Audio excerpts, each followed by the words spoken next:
Welcome to another episode of the Leave No Doubt podcast. My name is Daniel Nisbet, and I'm glad to have Sam Slocombe with me today. So Sam, a goalkeeper, 16 years professional in the game, now at Notts County. Really glad to have him. Just before we get started, I just want to thank our sponsors, Connection Technologies, specialists in telecom and IT services. So really, encourage you to go check them out. Sam, welcome to the podcast. Nice to be here, Dan. It's good to have a chat Brilliant. and just see what goes from it. Yeah.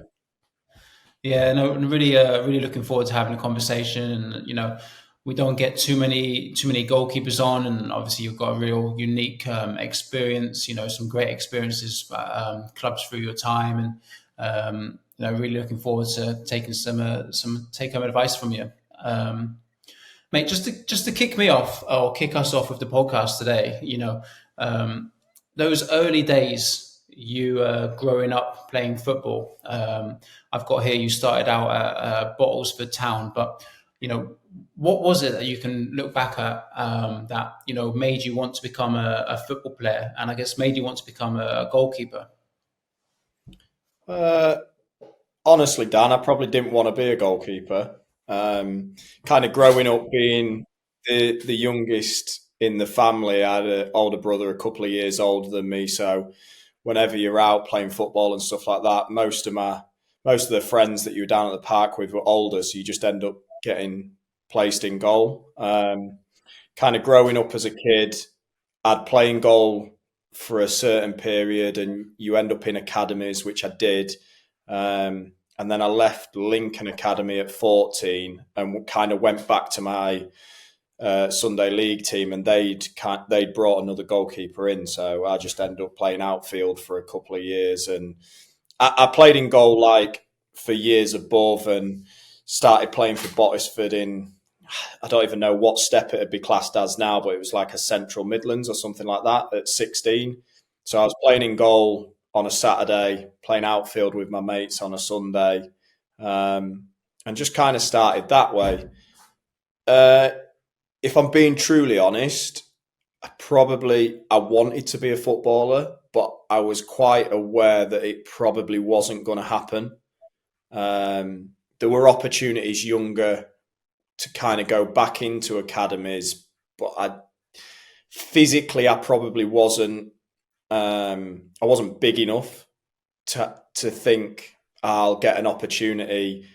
And the numbers game, I mean, what you probably only get 5 or 6 from the under 16s getting scholars, and then out of your scholar you maybe get one person getting a pro contract, and then to actually maintain that is very, very small numbers.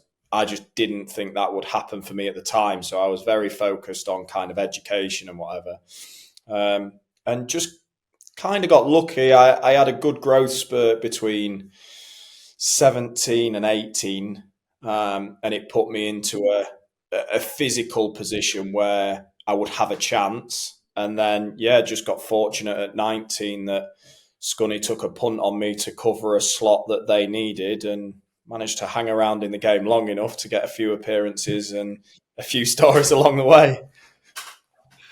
No, I'm brilliant, and thanks for your honesty. I guess that's a story that lots of people can relate to, isn't it? You're down the park, and you find yourself in goal, and then obviously get good at it, and go through academies, and it's probably something like you talk about that if you're having your growth spurt at 17, 18, like these days we'd refer to you as a late maturer, one of those that at probably moments when you were within academies, you're talking about physically wasn't ready for it. Probably needed to have like an academy or a system that was going to probably allow you to take a bit longer in terms of your development, which obviously doesn't work out in every place. And you found a different route, I guess, into getting into the game. Yeah, and I'm like now on the other side of it, going through my coaching badges and stuff like that. And I think if I was growing up now as a 14-year-old in this day and age, I do believe there'd be more chance and opportunity that a club would keep me on for longer, because there's much more knowledge in terms of them late maturers and kind of taking time with players to allow them to develop physically, because I felt technically at that age I was good, but I had to be good at that age because of my size, Dan. Like, clubs wouldn't take you if you was a small goalkeeper if technically you wasn't brilliant. So in a way, it probably helped my development as a goalkeeper because I knew that I had to be brilliant at the technical aspects because the physical aspects wasn't there yet. And then it was a case of hoping they came. I mean, for some people they don't, but clubs now are very comfortable in giving those kind of young players the opportunity to the time to allow them to mature physically. Yeah, and I guess the message there as well, if you're a young goalkeeper and you are a bit of a later developer, is just having a bit of reassurance or confidence in that, hopefully the club's taking a punt on you, or not say taking a punt, or has a program that can support you in terms of your late development. But if you are a late development, it doesn't mean that your career is done at 14 where everyone else is shot up and you're miles behind. It just might be in that later on, just when your physical development comes, and you have to ensure that you're maximizing your other attributes in that moment of time. And I think so often it's those players as well, the later developers, physically they end up becoming better players because they've got such a longer period of growth and development. But at the same time, they've had to learn how to use their body because of their size. They've had to develop those technical skills. So, there's those players who probably end up doing really well. It's just a bit cloudy at that period of development, I guess. Yeah, and it must be difficult. It must be difficult for the young kids at that point to have that self belief that yeah, you are good enough, and it will come further down the line. So providing like an environment for those players to flourish is really key because, like you just said there, a lot of them are the ones that end up coming into the game and they have that grit and resilience that will actually allow them to flourish further in their career. Yeah, you're absolutely right. Yeah, it's those mental skills they develop. It's probably the more of these podcasts we do as well. We talk about people with physical and development and technical skills, but it's those mental skills that keep coming back to how important they are. It's made so those early days at Scunthorpe, I see potentially like a really like interesting period. It's a team that was bouncing around the leagues. I think they had two promotions, two relegations in your time there, and like what was it? Has anything stand out for you about that time period? Um, do you know what? It's Scunthorpe at the time was probably a lower League One club, but very much fighting above, like punching above its weight. They recruited very well, and they gave opportunities to young players, mainly because they probably had to, because of budget wise. Um, but they provided a platform to allow these young players to kind of express themselves, but within a bit of structure, and that really worked well. Nigel Atkins, when I first went in, was like we're talking about psychology of players. He was fantastic with that. He made you feel $1 million when you walked out on the pitch, and that really worked well. Um, I would say the biggest turning point for me was kind of seeing that golden generation that managed to get them to the championship move on to better clubs, and we recruited younger players that found it tough in the championship. And if we're being honest, probably most of them wasn't quite ready for that level yet and found it difficult. And being able to spin that morale from being beaten every week and getting relegated took a long time. Um, and we managed to stay up the second season after being relegated out of the championship, but only just. And then we got relegated again the following year. And it was like almost the players that were still around for that promotion after that, we took maybe 2 years to get over that. And that was really interesting because the players that we did have were too good probably to get relegated out of League One, but it happened, and it was off the back of the psychological side of it. It was interesting, but maybe really helped me going forward, because then off the back of that, near enough every club that I've been involved with has been quite successful at the time. And I kind of, what I took from them Scunthorpe days is kind of like, if you don't give up and you always give yourself an opportunity throughout this, well, we're talking games and season there. We're working every single day of the week, and it's not, you can't just come in and hide. You have to be on it every day. You're going to get successful periods for club and personally. There were spells within that where I was within dressing rooms and kind of teams where maybe we wasn't quite at them levels day in, day out, and that probably showed on the performances that happened. But for the whole, the ones that the seasons and the teams that have performed well off the back of that, yeah, was definitely off that foundation of my early years at Scunthorpe, where the coaches at the time were like, look, you have to perform day in, day out. And if you can do that, you try your hardest every single day. Look, you're not going to play to your very best ability every day. That's just a fact of competitive sport. But as long as you give your 100% effort and you are willing to learn and willing to take risks to fail and then know why you fail, you're going to have success somewhere down the line for them kind of principles. Yeah, no, I think that's a really powerful message, and about being consistent. Turning up every day. Working hard every day. Those real foundations, those values, those rocks. Was there something about Scunthorpe, and the culture of the club that really drove and instilled those values? A club called for Iron, is that kind of working class kind of club background. Was the club culture like a player part in it?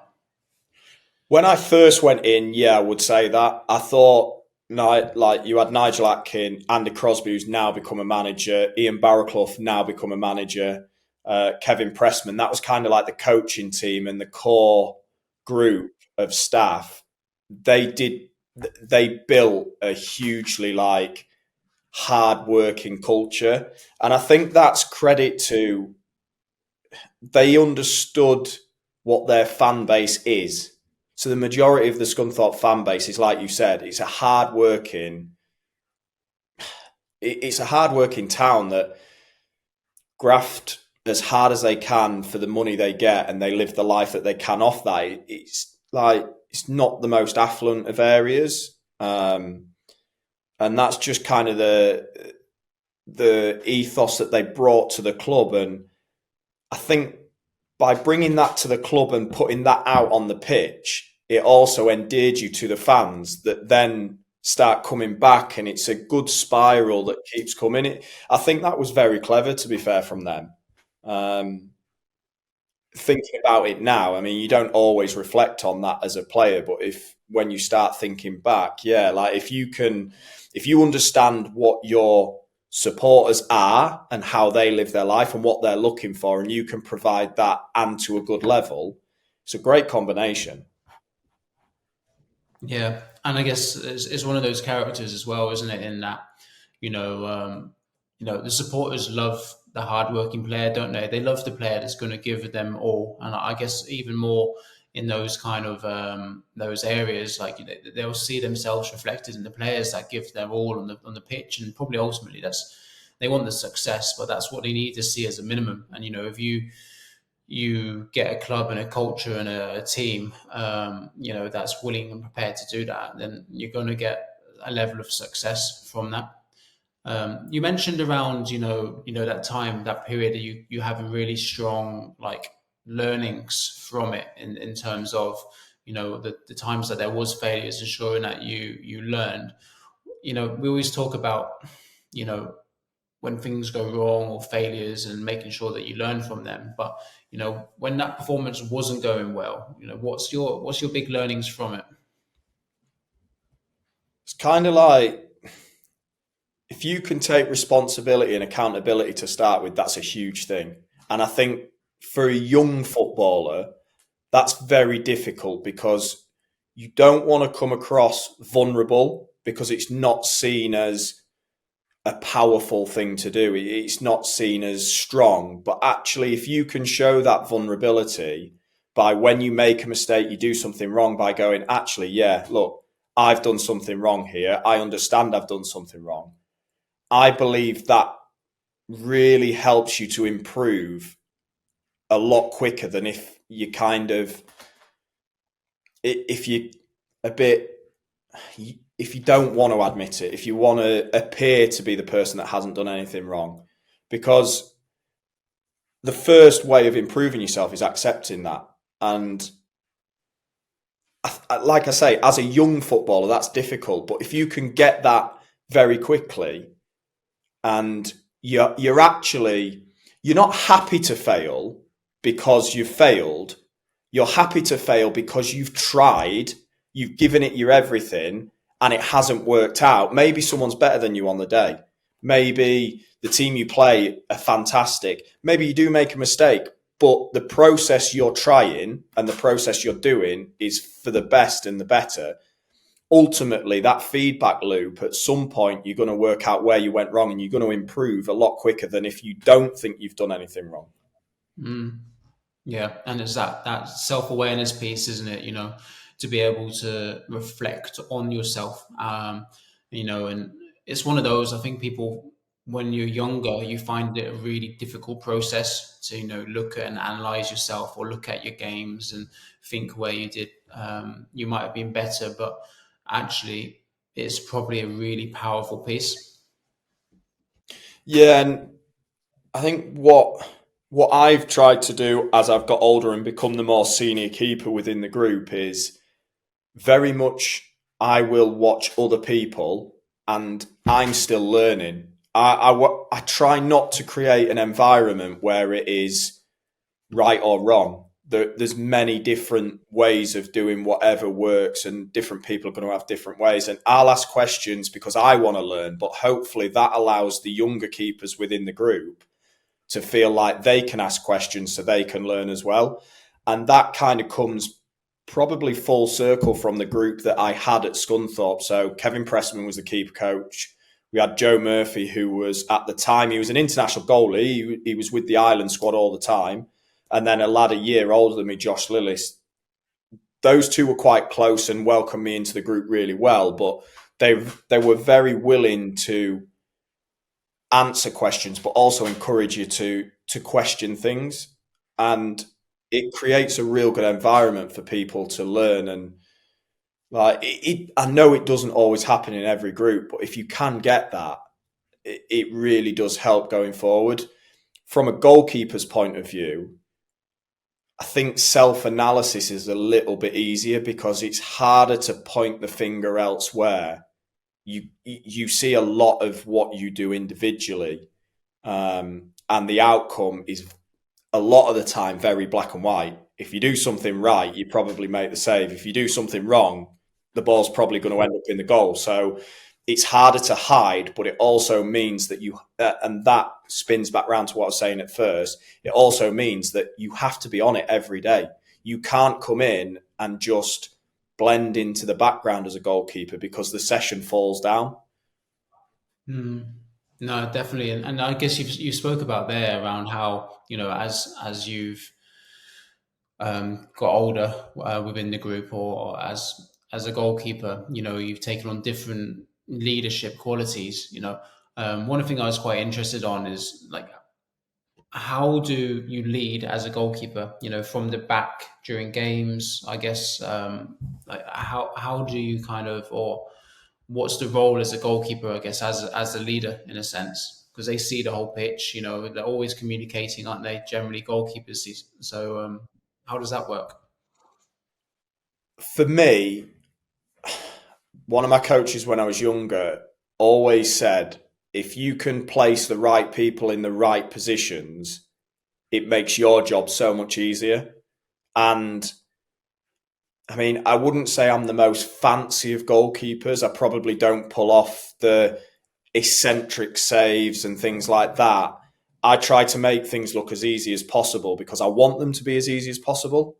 And I guess my way of leading on the pitch is if I can understand the majority of people's roles, if not the centre halves, the fullbacks, the deeper midfielders, if I can understand their roles out of possession, then if I can communicate to place them in the right positions at the right times, hopefully I don't have to do anything. What's nice at the minute at the club I'm at is the manager, Luke Williams, he would love a game where the goalkeeper doesn't even touch the ball. That would be his ideal match. The keeper doesn't touch the ball. They don't get in the area. They don't give anything to do. And that's the same for me. I like that. And mine is very much, can we build a base from the back to be in the right positions at the right time, play the right football, and then I don't have to do anything. I think in past time, and there will still be managers out there that want this from their goalkeeper, they'll want someone who is a real big character, might tear people apart in the dressing room because that's what they want. I think it's harder to do that now with the players coming through because of the environments they've been brought up in. But that's not me. So I wouldn't be like that. In a dressing room, I'm actually quite quiet. I kind of do my own thing. But if it comes to a point where I believe we've gone away from our team principles, I will say something. And I kind of feel like if that's the case, because I don't say a lot, when you do speak, it's actually people listen because it's like, oh, he doesn't say a lot. So when he does say it, must be something's wrong. I think you've just got to be authentic to yourself in the dressing room as a person. And like I say, myself, I'm not a screamer and a shouter. But on the pitch, I'm probably a bit of a different character because I will be quite aggressive and commanding in terms of my communication of where I want people and stuff like that. Just to make the game as easy as possible for my team. Welcome to the Leave No Doubt podcast.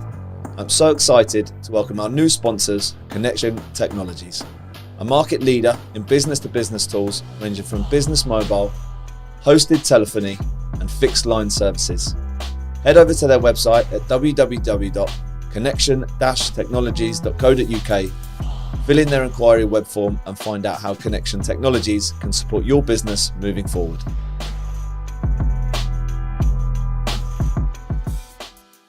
I think what really hits home with me is around you can be like that on the pitch, I guess, and have the confidence because you understand the roles of the team and the roles of other players. And I think it shows to me like the importance of, as a goalkeeper, you need to be a bit of a scholar of the game in that, you're going to have to take responsibility to understand what you want from your fullbacks, understand where you want your centre halves, understand what your game principles are, because you are going to have a role in, like you just mentioned there, commanding them or, giving them the messages to help them. And it probably does help those players as well. Yeah, and I was just going to back up your comment there, Dan. I think like, especially the way kind of the people at the top of football now want football to be played, there is so much more demand on the goalkeeper. So their understanding of all them other positions needs to be top because if you have that, the manager then trusts you, and then you're almost a playing coach. Do you kind of get where I'm coming from? Because you're not always involved in the play, but you can see everything, and you get breaks in play where you can communicate over to people when the ball's elsewhere, even though you are fully engrossed and focused in the game.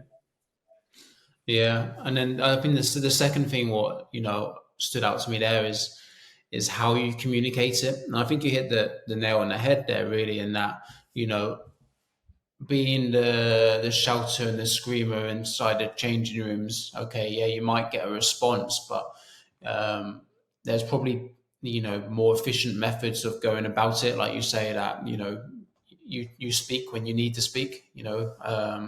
So and how you respond and how you communicate to people is really important. It's a skill set that is really powerful and really valuable, because a lot of the time in professional environments, your role is, yeah, okay, it's 90 minutes you're on the field, but it's also those other moments around the field. Yeah, and what you just said there about how you communicate, I think that has become a huge part of kind of like not necessarily the playing side of football now, but definitely the coaching and management side. The last kind of 5-6 years, I've felt kind of the staff that I've been around, they seem to be more conscious about how they're delivering information and things. And I know myself now, I'm a lot more aware of just my choice of words, how that can affect a player. I feel very much now, a lot of the time, I will try and pick points of what people's done well and reinforce that than picking things they've done wrong. There are times where you do kind of have to flag up the things you've done wrong, because they're that obvious that you're like, look, we didn't do this right, but this is how we can do it. But most of the time I am looking at, when you did that little bit of play, that's brilliant. That is fantastic. If we can get that more often, then that's going to be really good for us as a team. Rather than saying, look, that one time that you did that is absolutely rubbish, we can't do that. It has a different effect on the player. You want to lift them up and you want them to feel brilliant. You don't want them to feel rock bottom down on the floor. Yeah, definitely. Definitely. So I was looking at your one thing that stood out to me is you went through a period where you moved around clubs a little bit, one season here, maybe 2 seasons there. One thing I was really interested in, during this period, or perhaps during your career, how and what did you do to ensure that you were always physically ready to perform? What things did you pick up and build into your routine? Because I agree with, or believe that players develop their routine, and when they understand their body and what works for them, that's really important. What sort of things did you pick up to ensure you were always ready? Yeah, like the biggest difficulty with a goalkeeper is that match speed. Like, if you're an outfield player, you get 10-15 minutes to show what you can do, maybe in a different position or whatever, if you're not in the starting 11. So you maintain that kind of feel of how quick an actual competitive game is. If you're a goalkeeper, you can do everything on the training ground that you want, but say I've had instances where I'm out of the team, I'm seen as a number two, that's fine, but there'll be maybe a cup game that you'll get put in for, or you might come in for a couple of games. And it's so difficult to go into that cup game or that one game when you haven't played for kind of 5-6 weeks to actually to have the mental speed, I would say. You're training, you work with yourself with the strength and conditioning coaches and things like that. I've always taken it when I'm out the team, that is a great opportunity for me to develop something. So whether it's a physical point of my game, whether it's a technical aspect of my game or stuff like that, I always kind of see it, right, I'm out the team, what can I improve now? What am I working on? But the hardest thing is when you go into the game, actually having that speed of thought and speed of process, because it is quicker in a game. Whether you have a little bit of anxiety because you want to perform to your best, because you want to get back in the team, whether you're not quite at it that day, whether the other team is absolutely flying, you might be playing a team three leagues above because it's a cup game, or you might be playing someone who's bottom of your league and they're fighting for relegation. it's just really difficult to maintain that kind of, people talk about it as match fitness, but it's the speed of what an actual game is. And I'll give you an example. So our first game of the season this season, I'd got an injury in pre-season, which meant I missed like 3 weeks on the grass of pre-season. I was back on the grass for 2 weeks, but really only proper training for one leading into the first game of the season. The goalkeeper got sent off after 10 minutes and we ended up losing the game 4-1, 5-1. And me personally, I said to my coach after the game, the goalie coach, that I wasn't actually physically ready for that game. Like, I hadn't had enough exposure to the speed and the intensity of that game, even though the training that we've got at our club is fantastic. Like, it's probably the best I've had throughout my career, and how we train day in, day out, but nothing replicates that. And it's very difficult, but that's the biggest problem. What I found is, just like I just said to you there, I try and use the period of time to improve something, but I just prepare every week as if I am going to play that game. And yes, you have the disappointment on the Friday or the Saturday that you're not in the starting team, but you're still part of a squad, and a team, the 11 that starts the season on the first game of the season, is like, I would guarantee is never the same 11 that finishes the season on the last day. It just doesn't happen. So, at some point throughout there, you are going to contribute. You have to contribute. And from a goalkeeper's point of view, you might go the full season and not play, but actually you've contributed Monday to Friday every single week. If you're not at your best Monday to Friday, then you're not giving the challenge for the lads that are going out on the pitch on the Saturday to perform. So you still do contribute, but it's just making sure you have that professionalism, that from a goalkeeper's point of view, you are 7 days a week footballer. You're not, right, I'll just go through the motions for a couple of days, and then when it starts building up to the game, I'll get going and then I'll perform at the game. It doesn't happen like that. You have to be on it every single day in terms of being focused, being in there, giving your all, and then just see where that takes you. And I've always kind of lived by that. I found it difficult moving away from home at first. It was hard to maintain that, as well as having...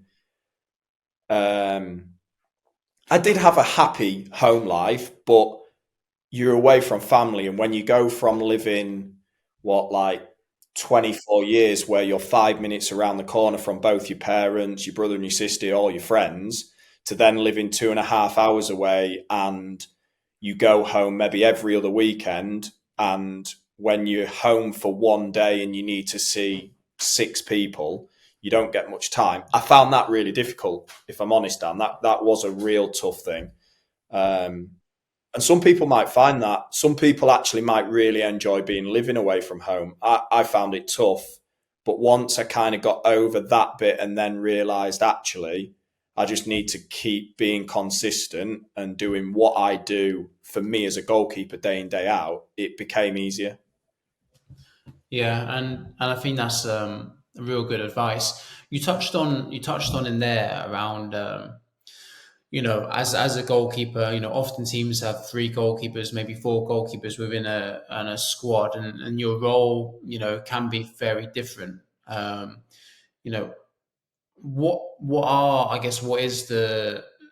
How does, you talk about goalkeeper unions and things like that? What's the value of that goalkeepers union, and how do you think that you need to work together to get the best out of yourselves and as a team?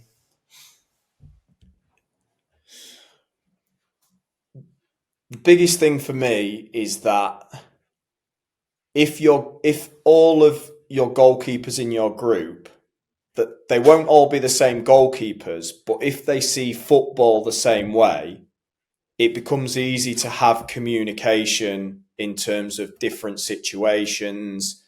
When things arrive, it becomes easier to take criticism, I would say, and give praise, and kind of take praise as well, because you know that goalkeeper sees the game pretty similar to yourself. But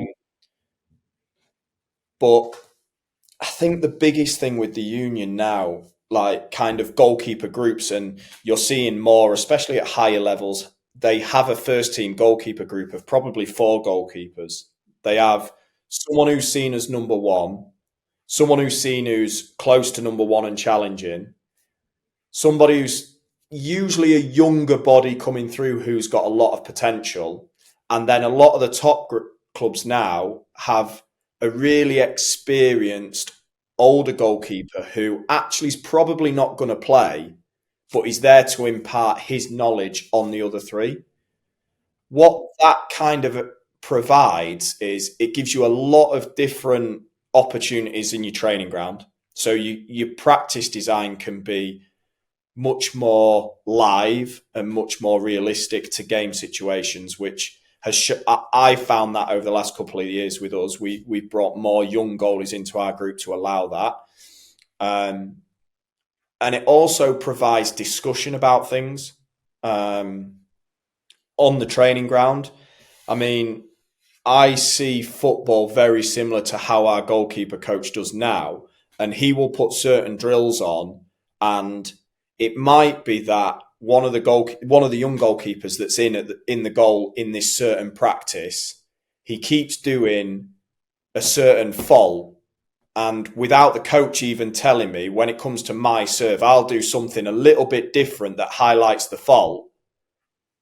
And without having to coach, you kind of just saying to them, why I've done that. And if you have a good group, they're like, well, you've done that because actually I haven't addressed you as having the ball live, and I've kind of tried to cheat. And it helps so much in that case. And it's different ways of allowing the communication of experience across. Some people also might provide that because there's a lot more top goalkeeper coaches that are coming into the game that haven't had the experience of playing it at a high level.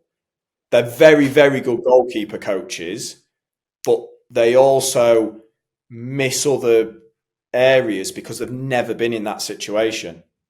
Whereas if you bring in a Scott Carson's an example, you bring in someone like that, the experience he's had on the pitch is absolutely, like, it's huge. And if you can marry that with a goalkeeper coach who's got great practice design, understands kind of the position, really good analysis, you've got such a good group there that provides so much kind of detail and like levels for the group to actually learn from. Yeah, and I think like you're saying there, like the real importance of, you know, seeing, as you're talking there about seeing yourself as like an educator, or, you know, within the group and things like that, what the different roles, you know, goalkeepers can play within it, like the value of having those relationships, the value of having, you know, the challenge, the value of, you know, being able to appreciate everyone's roles within that group. I'm quite conscious of, you know, we're having a great conversation here, but conscious of the time. One area I really wanted to get onto is now obviously you're at Notts County, and you're working in, you know, a real, you know, possession based, or, you know, possession plus kind of team sort of thing, you know, in terms of how Luke Williams sees the team, how it sees the game of football, and how you play. How did you find that, I guess, transition? I imagine it's very different to, you know, your Scunthorpe days, or if you think back to your Bristol Rovers days. Like, how do you find that transition into, you know, playing within that philosophy as a goalkeeper, where the expectation on you is potentially very different, especially using your feet, for example? Yeah, I think a couple of things from that, Dan. To start with, like, the previous manager to Luke was starting to build kind of that platform of the goalkeeper comes into the build up a bit more. So there was a very small platform, but nowhere near to the detail Luke did. The other side is if I become a manager, or if I'm a manager, or I'm a coach, that's how I would want to play football. I've grown up loving watching Barcelona, loving watching Ajax play football. So I've always been like, it is a goalkeeper first, but it is a +1 outfielder. But yeah, you've spoken about Luke kind of really changed my not understanding, my outlook of what a goalkeeper can bring to a team in possession. I found it tough at first, don't get me wrong. You touched on it there, going from a Scunthorpe team and probably quite a few of the others. I've always felt quite competent with my feet and comfortable. However, this is different level. Like, if you're being told, right, you're the goalkeeper, but I want you to play right centre half, 35 yards up the pitch in possession, it's like it blows your mind a little bit. And we spent a lot of time in pre-season last year working on that and working on how that looks. And because he brings so much detail, it actually makes it a lot easier.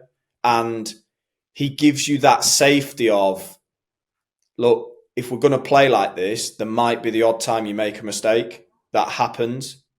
But because on a whole, how we set up, you kind of get away with them mistakes a little bit, because as a team, we're all in it together. But it provides you options in that situation. And yeah, it was hard to get my head around, and especially at 34 to go, right, do you know what? This is how he wants to play football.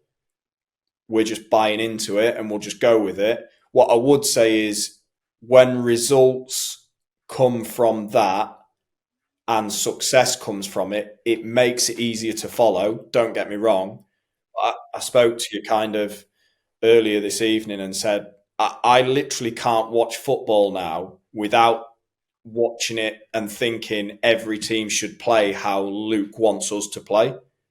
And I think that's a massive measure of the detail that he brings to what you want to do.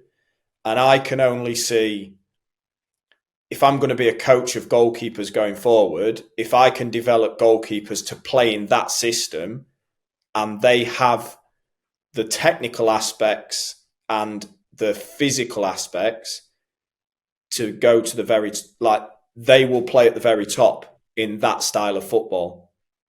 If I coach a goalkeeper to stand there and launch the ball every time and kind of make saves, he might get pretty good, but I don't believe he'll ever have a chance to be one of the best goalkeepers in the country. Yeah, and I guess that touches on like the question I wanted to finish with, and in that, what requirements do you see that modern day goalkeepers? And as you're talking there, I'm there thinking around, you're talking about every top goalkeeper these days. You think about an Edison or an Allison, or you're even looking at what's going on at Arsenal recently, where they've got a top goalkeeper there in Ramsdale, and then they've brought in David Raya, and it's like, and probably purely because of what he does with his feet, right?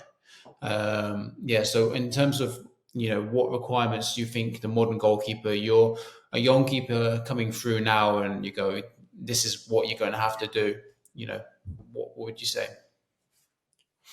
Yeah, like, I think what you've touched on there is spot on. You look at an Edison, and I mean, one of my favourite goalkeepers is ter Stegen, and he probably played similar to what Edison did a little bit before Edison come through. But Edison, for me now, he's almost a complete goalkeeper. He's powerful, very good shot stopper, in possession, very comfortable. He can play off both feet. He can play 5 yards. He can play 60 yards off a two-step and strike.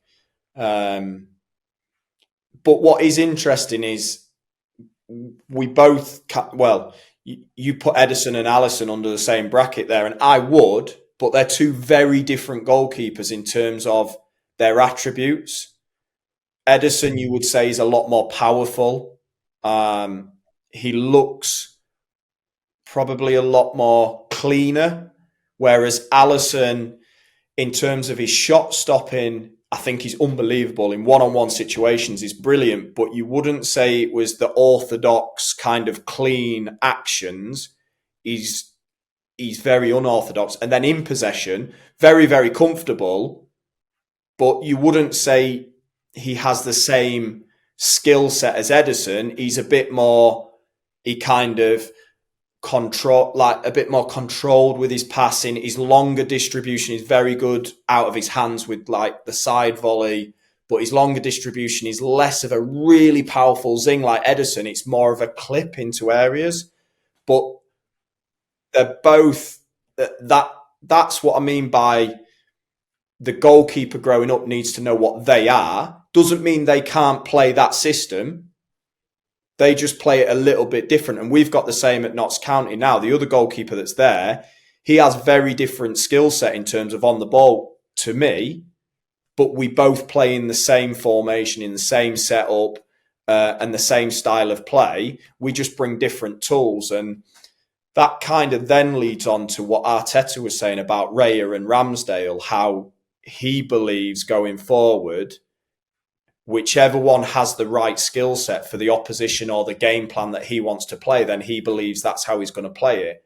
What will be interesting is whether that actually plays out and that's how he does it, or whether that was his way of answering the question when David Raya got put in because Ramsdale's done really good and the pressure's on them to then perform because you're taking Aaron out. Like, that will be really interesting to see if he does that. And if he does, hey, hold your hands up and go, well, to be fair, he said that. And for every single player in the squad in other positions, that's what he does. So I think eventually at the very, very top level, that's probably going to happen because there are going to be that many good goalkeepers that the top level teams want. And they play if you're a top team, you play 64 games in a season. That goalkeeper can't perform at his top level for 64 games. So you want two that can. So it will be interesting to see if he sticks by that. But yeah, for me, just answering the question, your skill set, I think if you took an Ederson, my opinion, an Ederson, I think he's almost the complete package. If you want to take anything, you want to aim to be like that. But just because you don't have the same skills as him doesn't mean you can't fit in the same system. You find your own way and you bring your own personality to that position, but you try what your manager at the time, what your coach at the time is trying to get you to do, and you just do it in your own way. I mean that's a really nice one to finish on, and we speak about it. We've spoken about it with outfield players before around knowing what your super strength is. Are you super fast? Are you really good at 1v1? Knowing what your super strength is, and I guess that's the same lens from a goalkeeper. You're going to have certain strengths, and knowing how to then utilize those within the systems that you do work in, being really, really valuable and really important. Sam, thanks for joining us tonight. It's been a real pleasure to speak to you. I think with some really interesting conversations there.